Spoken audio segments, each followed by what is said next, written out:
que abram suas Bíblias na primeira carta do apóstolo Paulo aos Tessalonicenses, capítulo de número 4. Eu vou ler do verso 13 ao verso 18.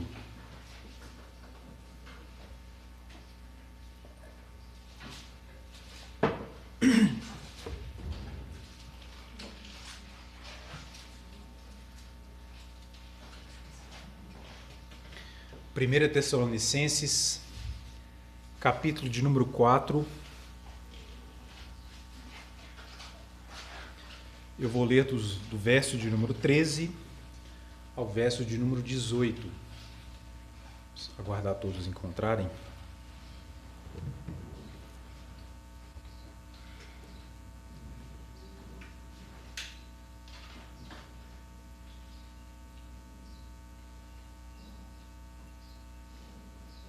Primeira Tessalonicenses, capítulo 4,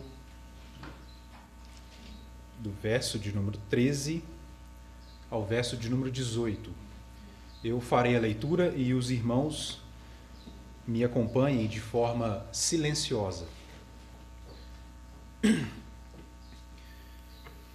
Farei a leitura e peço aos irmãos que prestem bastante atenção. Diz assim a palavra do Senhor: Não queremos, porém, irmãos, que sejais ignorantes com respeito aos que dormem, para não vos entristecerdes como os demais que não têm esperança.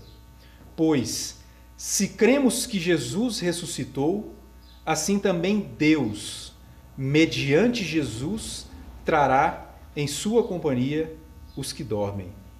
Ora, ainda vos declaramos por palavra do Senhor isto, nós, os vivos, que ficarmos até a vinda do Senhor, de modo algum precederemos os que dormem. Porquanto o Senhor mesmo, dada a sua palavra de ordem, ouvida a voz do arcanjo e ressoada a trombeta de Deus, descerá dos céus, e os mortos em Cristo ressuscitarão primeiro. Depois nós, os vivos, os que ficarmos, seremos arrebatados juntamente com eles, entre nuvens, para o encontro do Senhor nos ares, e assim estaremos para sempre com o Senhor. Consolai-vos, pois, uns aos outros com estas palavras. Vamos orar, irmãos. Deus bendito, a tua palavra foi lida, Pai, e nós agradecemos ao Senhor por esta palavra que chegou até nós, traduzida em nosso idioma, para nossa edificação nesta manhã, Pai. Rogamos ao Senhor que o Espírito Santo do Senhor possa abrir a nossa mente para compreender as maravilhas da palavra do Senhor, que o Senhor tenha misericórdia de nós, que o Senhor tenha misericórdia de mim, ó Pai. Não leve em conta as minhas faltas, não leve em conta as minhas deficiências, mas que o nome do Senhor seja exaltado, Pai. Também oro a Deus, rogando ao Senhor que, se porventura tem alguém aqui hoje que ainda não conhece o amor do Senhor, Pai, o Evangelho do Senhor, que o Senhor possa tocar no coração dessa pessoa e usar esta palavra para trazer essa pessoa aos pés de Jesus Cristo, Pai. Assim eu oro em nome de Jesus. Amém. Amém.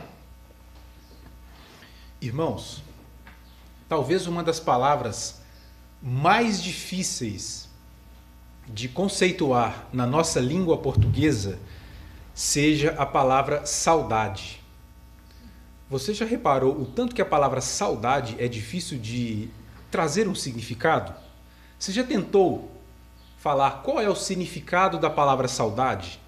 Qual que é o significado da palavra saudade? Saudade é um sentimento de saudade. Parece que não tem como definir a palavra saudade. Não é uma tarefa muito simples. A saudade está presente em nossas vidas por vários motivos, não é verdade? Eu, por exemplo, eu tenho muita saudade da comida da minha mãe. E a saudade está em nossa vida por vários motivos. Eu sinto muita saudade do tempero da minha mãe. Não que a minha esposa não cozinhe bem, pelo contrário, mas comida de mãe é diferente, né? E nós somos assaltados pela saudade de várias maneiras, por vários motivos. Mas existe uma saudade que é diferente. Existe uma saudade em nossas vidas que é uma saudade mais dolorida. E ela é uma saudade totalmente diferente de todas as outras saudades que às vezes nós enfrentamos nas nossas vidas. E essa sim é uma saudade ainda mais difícil de trazer algum significado, que é a saudade daquelas pessoas queridas que se foram, daqueles nossos irmãos em Cristo que partiram para a glória. Essa sim é uma saudade muito dolorida, irmãos. Essa sim é uma saudade muito mais difícil de trazer um significado. E meus irmãos, quantas pessoas queridas nós perdemos nesse último ano, não é verdade? Eu estava fazendo as contas lá em casa esses dias. Eu mudei para Belo Horizonte em 2009. De 2009 até 2019, em Belo Horizonte eu tinha ido em apenas um velório. De 2020 até hoje eu devo ter ido nos 5 ou nos 6. Quantos irmãos queridos nós perdemos neste último ano? Irmãos em Cristo que partiram para a glória, estão com nosso Senhor Jesus Cristo. Irmãos que nos deixam essa saudade inexplicável, essa saudade dolorida. Eu nasci e fui criado no interior. E eu cresci ouvindo aquelas músicas sertanejas, aquelas modas de viola raiz, aquelas músicas bem antigas mesmo. Meu pai ouvia muito, meu avô também ouvia muito. E eu lembro de ouvir uma música muito antiga, uma música, se não me engano, da década de 40, uma música muito antiga. Eu acho que dessa época só o Jorge que vai lembrar, né, Jorge? E essa música fala da saudade. Essa música foi composta por um compositor chamado Lorival dos Santos, e mais tarde essa música foi gravada por uma dupla de violeiros chamada Goiano e Paranaense. Eu não sei se os irmãos aqui já ouviram falar dessa dupla. E essa música se chama Pagode na Poesia. O pagode de antigamente não tem nada a ver com o pagode de hoje. Era a música sertaneja raiz, tocada na viola caipira, que eles chamavam de viola pontilhada. E o Goiano Paranaense gravou essa música num dos seus primeiros discos. E essa música fala da saudade. E essa música traz um significado muito interessante sobre a saudade, sobre essa saudade da perda. E essa música diz mais ou menos assim: lágrimas, pingo d'água da fonte do sofrimento. Eu carrego tanta mágoa para viver no esquecimento. Mãezinha que foi embora toda feita de bondade. Vejo mamãe toda hora no espelho da saudade. E aí ele traz o significado de saudade. A saudade é uma estrada entre o passado e o presente. Por onde a vida passava, volta a passar novamente. Se não fosse para pedir tanto, para Deus eu pedi agora. Tire desse mundo o pranto, chega de um mundo que chora. Preste atenção. A saudade é uma estrada entre o passado e o presente. Por onde a vida passava, volta a passar novamente. Eu achei surpreendente esse trecho dessa música, irmãos. E parece que o compositor dessa música, de uma forma poética, de uma forma magistral, conseguiu definir em palavras o que significa essa saudade da perda. Mas, meus irmãos, eu quero mostrar aqui nesta manhã que, embora esse conceito de saudade exposto nessa música seja um conceito muito belo e muito interessante, ele não pode ser completo para o crente. Este conceito não pode ser completo para o crente, para o cristão.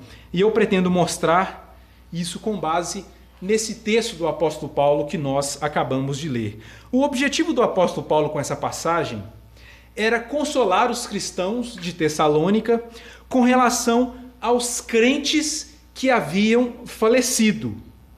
Então preste atenção que tudo que eu dizer aqui se refere para um crente diante de um crente que faleceu. O objetivo do apóstolo Paulo aqui era esse. E para a gente entender o problema que o apóstolo Paulo resolve nesse texto, é importante nós lembrarmos que na época que Paulo escreveu esse texto, muitas questões teológicas, especialmente com relação ao futuro, ainda não estavam totalmente definidas. Ainda não estavam totalmente claras, não estavam totalmente resolvidas na mente dos cristãos daquela época. A gente até encontra alguns vestígios de algumas questões relacionadas com a vida futura no Antigo Testamento, mas essas coisas ainda estavam meio obscuras, as pessoas ainda não tinham uma definição clara com relação às coisas do futuro. Afinal de contas, o cânon ainda não estava fechado. O processo de revelação, de inspiração das Escrituras ainda estava em curso. E então essas dúvidas, tais como o que vai acontecer nos últimos dias, o que vai acontecer, o que aconteceu com aquelas pessoas que morreram, essas coisas estavam na mente dessas pessoas. Essas coisas ainda não estavam muito claras, né? A expectativa e a certeza da volta de Cristo no fim dos tempos já era uma realidade. As pessoas esperavam que um dia Jesus Cristo iria voltar. Mas eles não sabiam como essa volta de Cristo se daria. E eles também tinham algumas dúvidas com relação às pessoas que morreram antes da volta de Cristo. A expectativa da volta de Cristo naquela época era tamanha que as pessoas, os cristãos daquela época, acharam que Cristo ia voltar enquanto eles ainda estivessem vivos. E aí eles começaram a pensar, mas e as pessoas que morreram? Será que eles vão presenciar o evento da volta de Cristo?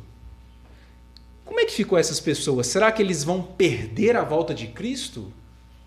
Será que eles não serão levados para as moradas celestiais porque eles morreram antes da volta de Jesus Cristo? E Paulo então tenta resolver essa questão desse texto que nós acabamos de ler.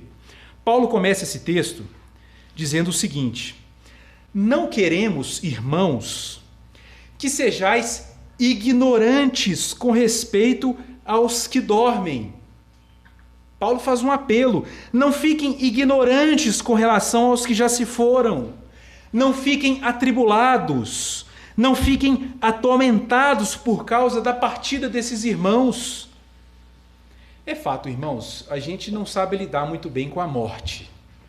A gente fica arrasado. Por mais que você fale, não, a morte para mim é uma questão tranquila, mas quando ela bate na sua porta, a gente não lida muito bem com essas questões. E os cristãos de Tessalônica também estavam meio baqueados com relação aos seus irmãos em Cristo que partiram para a glória. A gente fica meio arrasado. Perder um ente querido não é algo fácil, irmãos. Não é algo fácil de suportar. Nos causa tristeza, nos causa dor. E não é nada de errado com isso, irmãos. Eu não estou falando aqui que você tem que ficar feliz diante da morte. Não há nada de errado com relação ao luto. Nós somos seres humanos. Mas essa tristeza, em um certo grau, pode trazer um problema. Pode trazer um problema para a sua vida. Pode vir a ser um problema.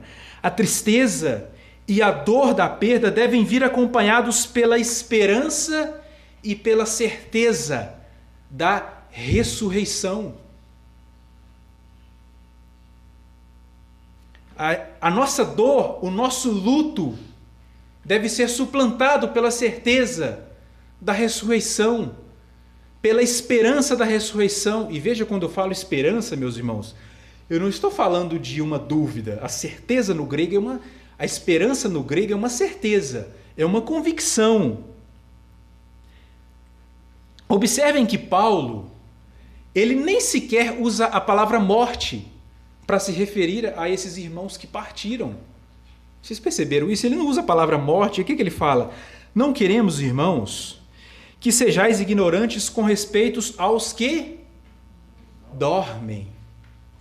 A palavra aqui no grego é literalmente dormir. Sabe quando, você lembra aquele evento que Jesus chamou os discípulos para orar? E aí quando Jesus voltou, os discípulos estavam dormindo? É a mesma palavra que está lá no texto, é literalmente dormir. A palavra é dormir, trazendo a ideia de algo passageiro, algo momentâneo, transitório. E Paulo não quer que sejamos ignorantes quanto a isso, pois essa ignorância pode tirar a sua paz. Essa ignorância tira o nosso sossego. A esperança futura é um antídoto para essa ignorância, meus irmãos. A nossa tristeza, o nosso luto devem ser suplantados por essa esperança. A esperança da volta de Cristo e da ressurreição. E Paulo diz ainda mais: para que não vos entristecerdes como os demais, que não têm esperança. Irmãos, o luto do crente é um luto diferente. Eu lembro que antes mesmo de eu me converter, eu sempre via as pessoas falando que a gente ia no velório de um crente, era diferente, né? As pessoas até choravam e tal, mas tinha aquela pitada de tranquilidade, uma pitada de alegria, né? Eu me lembro, o primeiro velório de um crente que eu fui foi quando morreu o pastor Almeron da Igreja Presbiteriana Floresta. As pessoas estavam chorando muito naquele dia, mas ao mesmo tempo elas estavam louvando, cantando, se alegrando, na certeza de que o reverendo Almeron estava nos braços do Senhor. O luto do crente, meus irmãos, é diferenciado. O crente tem a certeza que a morte não é o fim de todas as coisas. Para o crente, a vida não termina na morte. O mundo grego e o mundo romano daquela época, meus irmãos, não tinham esperança com relação a essas coisas. Grande parte da filosofia da época desprezava a ideia de que a alma um dia pudesse voltar para um corpo físico após a morte. Outras filosofias até defendiam a inexistência da alma após a morte. O mundo daquela época não tinha nenhuma esperança com relação a essas questões futuras. E Paulo diz: olha, vocês não podem ser como essas pessoas da época de vocês que não têm esperança.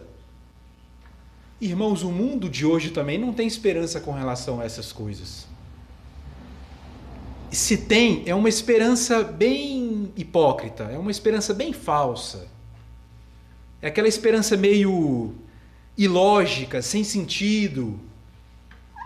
Um cantor aí morreu, foi cantar no céu, aquelas coisas meio sem sentido. O mundo, meus irmãos, simplesmente não tem esperança diante da morte.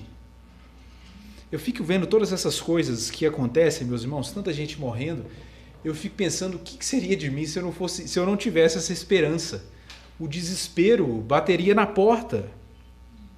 E qual é o motivo dessa segurança que nós devemos ter diante da morte, irmãos? Qual é o motivo dessa fortaleza, dessa segurança, dessa convicção que devemos ter diante da morte?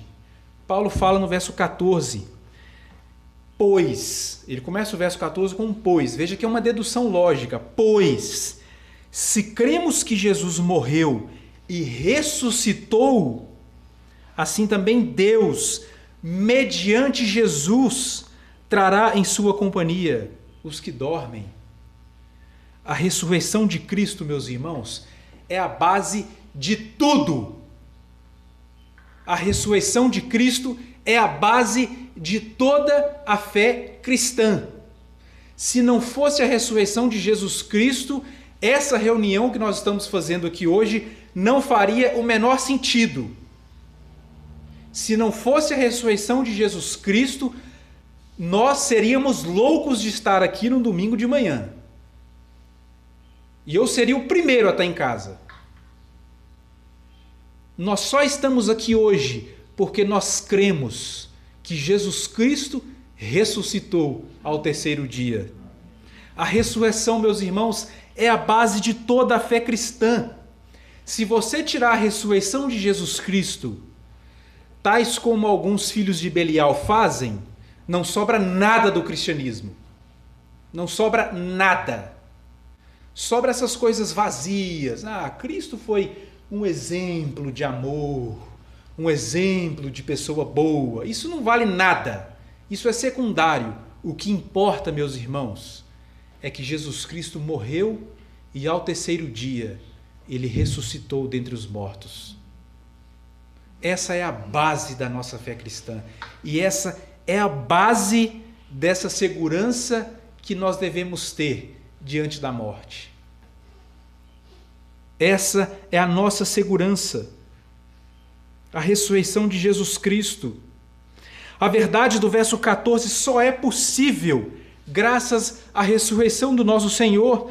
Aqueles que partiram antes da volta do Senhor só serão ressuscitados porque Cristo venceu a morte e também ressuscitou. Todas essas coisas só serão possíveis graças à ressurreição de Jesus Cristo. E Paulo diz: Deus, mediante a Jesus, trará em sua companhia os que dormem. Na versão corrigida fiel, esse verso deixa ainda mais explícito quem são esses que dormem. Diz assim: assim também aos que em Jesus dormem. Irmãos, eu não faço a mínima ideia como vai ser esse dia. Eu não sei como vai ser esse dia. Eu não sei como que a gente vai ver, se vai estar sol, se vai estar chuva. A gente tenta perder tempo com essas coisas, né? Será como é que vai ser? Eu não sei como vai ser. O que eu posso afirmar é que Cristo vai trazer do céu as almas dos seus eleitos que se foram, de modo que possam reunir-se rapidamente com seus corpos ressurretos e vivificados. Isso eu posso afirmar com absoluta certeza. Chegará um dia que Jesus Cristo apontará nas nuvens dos céus, trazendo as almas daqueles irmãos em Cristo que se foram, de modo que rapidamente essas almas se unirão novamente aos seus corpos ressurretos e vivificados. E novamente, meus irmãos, só é possível crer, porque cremos que Jesus Cristo também ressuscitou. Paulo já tinha adiantado isso no capítulo 3, verso de número 13. Ele diz: a fim de que seja o vosso coração confirmado em santidade, isento de culpa na presença de nosso Deus e Pai, na vinda do nosso Senhor Jesus, com todos os seus santos. Na vinda do nosso Senhor Jesus, com todos os seus santos. No verso 15, Paulo traz uma declaração muito importante. E isso vem do próprio Senhor. Ele diz no verso 15: ora, ainda vos declaramos por palavra do Senhor, aqueles que estiverem vivos até a vinda do Senhor Jesus, não precederão os que dormem. O que Paulo está dizendo aqui? Essa era uma dúvida dos tessalonicenses. Alguns cristãos em Tessalônica, eles achavam que por eles estarem, talvez, né, eles achavam que Jesus Cristo voltaria ainda quando eles estivessem vivos. E eles achavam que por eles estarem vivos quando Jesus Cristo voltassem, eles estariam em uma certa vantagem com relação àqueles que dormem. E alguns pensavam que os que estavam mortos nem sequer veriam a volta de Jesus Cristo. Eles estavam bem confusos com relação a essas coisas. Alguns pensavam que aqueles que morreram antes da vinda de Jesus Cristo meio que ficariam esquecidos. E Paulo diz que não. Primeiro, esses que faleceram em Cristo, as suas almas serão unidas novamente com seus corpos ressurretos, para que, juntamente com aqueles que estiverem vivos até a vinda do Senhor, possam subir para os céus e se encontrarem com o Senhor Jesus Cristo. Veja que Paulo aqui ele colocou eu não vou dizer uma ordem cronológica, porque aqui a intenção de Paulo não é trazer explicar nos mínimos detalhes como vai ser esse dia, mas ele está dizendo, primeiro vai acontecer a ressurreição, e depois aqueles eleitos que foram ressuscitados subirão para os céus para se encontrar com o Senhor juntamente com os que estiverem vivos naquele dia. No verso 16, Paulo fala como se dará isso, né? Ele diz, porquanto o Senhor mesmo, dada a sua palavra de ordem, ouvida a voz do arcanjo e ressoada a trombeta de Deus. Aqui nós temos dois elementos, a figura do arcanjo e o som da trombeta. O arcanjo só aparece aqui e em Judas, versículo 9. Nós não temos muita informação na Bíblia para falar desse arcanjo. Eu acho que em Apocalipse também fala do arcanjo Miguel, se não me engano, e Judas também, arcanjo, está acompanhado do nome Miguel. Nós não temos muita informação para falar sobre esse arcanjo Miguel. Mas nós temos outro elemento aqui muito importante, que é o toque da trombeta. No Antigo Testamento, a trombeta evocava um sinal que anunciava, em particular, a manifestação visível de Deus. Isaías, falando do grande dia do Senhor, ele diz o seguinte: naquele dia se tocará a trombeta, e os que andavam perdidos tornarão a vir e adorarão ao Senhor no Monte Santo, em Jerusalém. O profeta Sofonias, no capítulo 1, também fala a mesma coisa. No Pentateuco, quando Deus descia, preste atenção, quando Deus descia sobre o monte para se encontrar com o seu povo, o que acontecia antes? A trombeta era tocada. Quando Deus descia, em Êxodo, por exemplo, quando o Senhor se fez presente, em um dos momentos, o som da trombeta foi ouvido. É lá em Êxodo, se não me engano, capítulo 19, diz o seguinte: ao amanhecer do terceiro dia, houve trovões e relâmpagos, e uma espessa nuvem sobre o monte, e muito forte clangor de trombeta. Em Zacarias capítulo 9, o som da trombeta é utilizado para anunciar que o Senhor veio libertar o seu povo.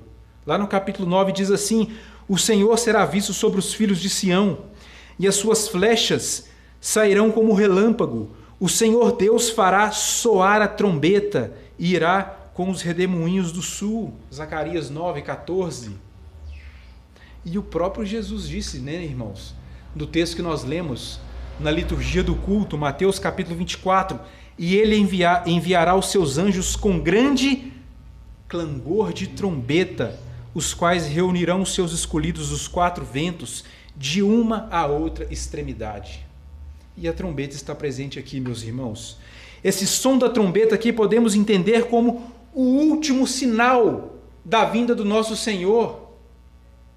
Naquele momento, irmãos, quando ouvirmos o ressoar da trombeta, podemos ter certeza que nos instantes seguintes veremos o Senhor Jesus Cristo apontando sobre as nuvens dos céus. Esse será o último toque, meus irmãos. E Paulo fala que os crentes ressuscitarão primeiro, para que juntos os que restarem vivos e os que estiverem ressurretos, né, os que morreram antes, possam subir juntos para encontrar com o Senhor nos ares. E vocês perguntam, e os ímpios? Né? Será que os ímpios vão ressuscitar também? Essa é uma pergunta que às vezes a gente faz. Né? Vão. A Bíblia fala, lá em João capítulo 5, fala que naquele dia todos ouvirão a sua voz e sairão, né? Sairão da terra. Mas conforme diz o profeta Daniel, alguns ressuscitarão para desonra e desprezo eterno. Todos ouvirão, meus irmãos. Esse dia será aquele dia que todos ouvirão e verão o Senhor Jesus Cristo vindo sobre os céus. Esse será aquele momento que os ímpios olharão para cima e verão: ó, é verdade que ele existe. No verso 17, Paulo finalmente fala que os que estiverem vivos naquele dia, juntamente com aqueles que foram ressuscitados, serão arrebatados entre as nuvens. E ele diz: para o encontro do Senhor nos ares. Todos, como um só povo, se encontrarão com o Senhor nos céus. Cristo voltará não apenas com os seus santos, mas ele voltará também para os seus santos fiéis que guardam a sua palavra. E essa vinda de Jesus Cristo, meus irmãos, em primeiro lugar, ela será pessoal. Cristo virá em sua pessoa. Será uma vinda pessoal. Essa vinda também será visível. Nós vamos ver Cristo. E por fim, essa vinda também será gloriosa, né? Conforme diz o texto que nós lemos na liturgia.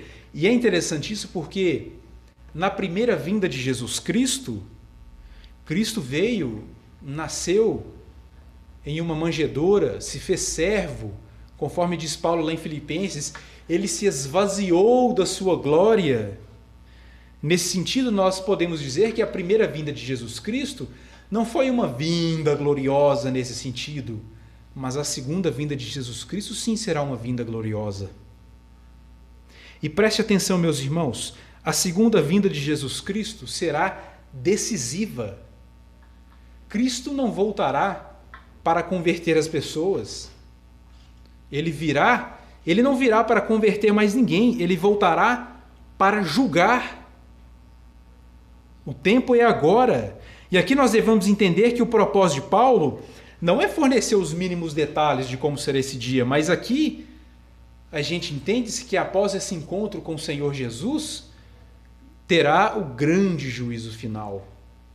Jesus Cristo virá para julgar, ele não voltará para converter as pessoas. Agora é o tempo aceitável, o agora é o dia da salvação. Agora é o momento.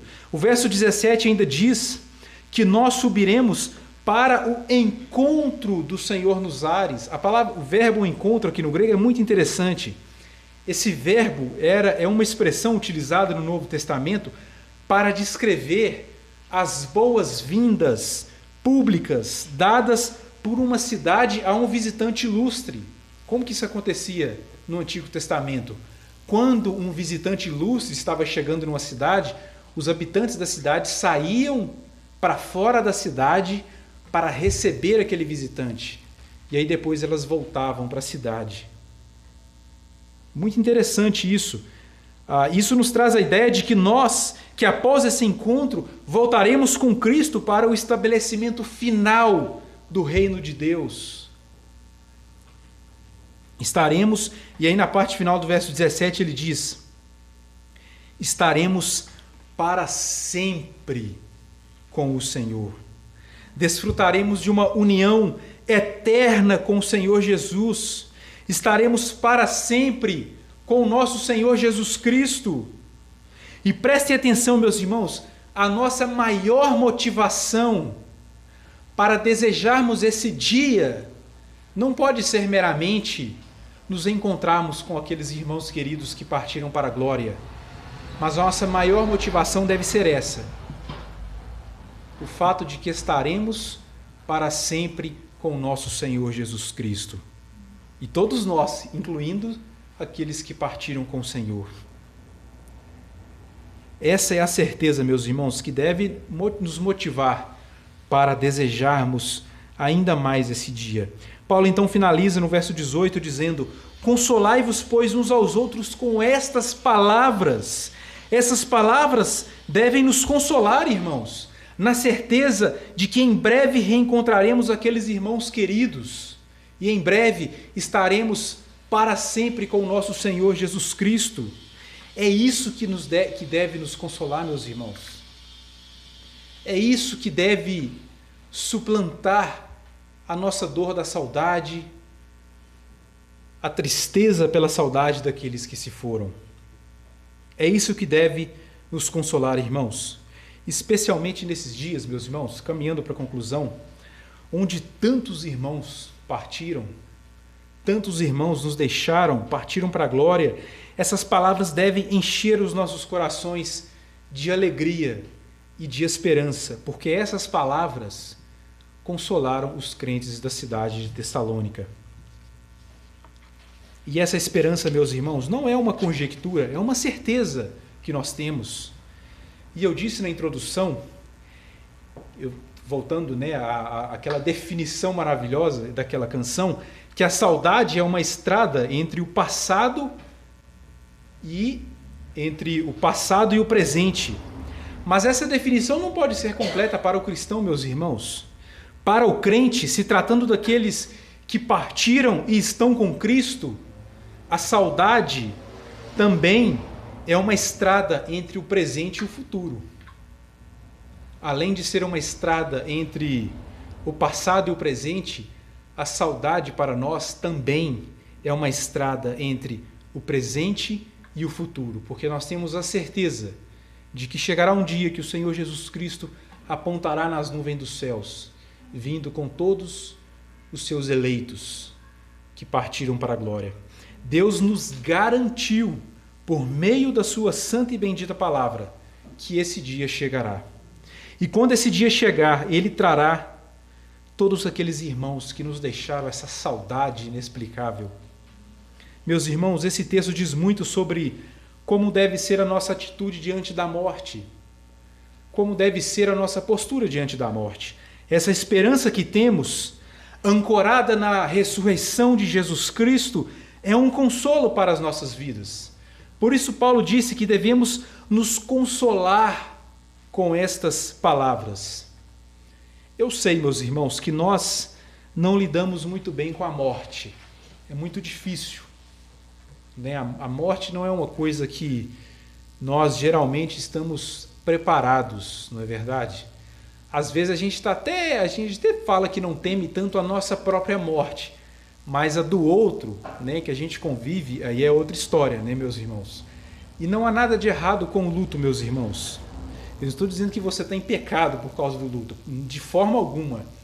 Mas o que eu estou dizendo, meus irmãos, é que a nossa dor, a nossa tristeza, o nosso luto deve ser suplantado por essa certeza, essa esperança escatológica, essa esperança futura da volta de Jesus Cristo. E qual tem sido sua postura diante da morte? Você tem buscado consolo nas Escrituras? Você tem buscado o conforto nas promessas da aliança? Ore ao Senhor, pedindo que Ele possa trazer esse consolo por meio do Espírito Santo. O que tem consolado você diante da morte? Será que você está ancorado nessa esperança futura? Onde você tem buscado conforto diante do luto, diante da dor, da saudade? Irmãos, nós não podemos viver como aqueles que não têm esperança, porque nós temos esperança, e essa esperança está garantida na revelação que Deus nos deixou por meio da tua santa e bendita palavra. Que o Espírito Santo possa consolar os nossos corações, meus irmãos, especialmente nesses últimos dias que nós temos perdido tantos irmãos queridos. Que o Senhor nos abençoe, que Ele tenha misericórdia de nós. Farei uma oração encerrando a mensagem.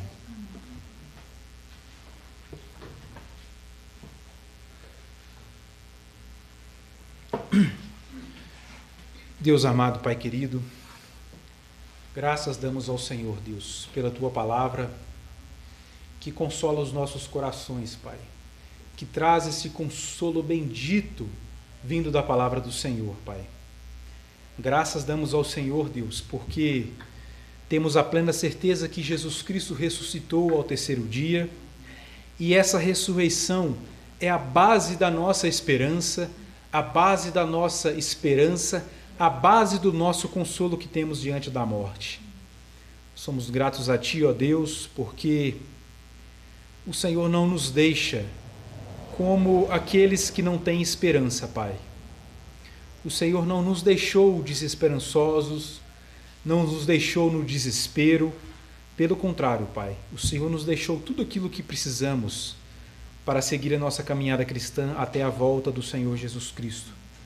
Tenha misericórdia de nós, ó Deus, que essa palavra possa encontrar repouso em nossos corações, que essa palavra possa encontrar repouso em nossas mentes, ó Deus, e que possamos ser consolados por esta palavra.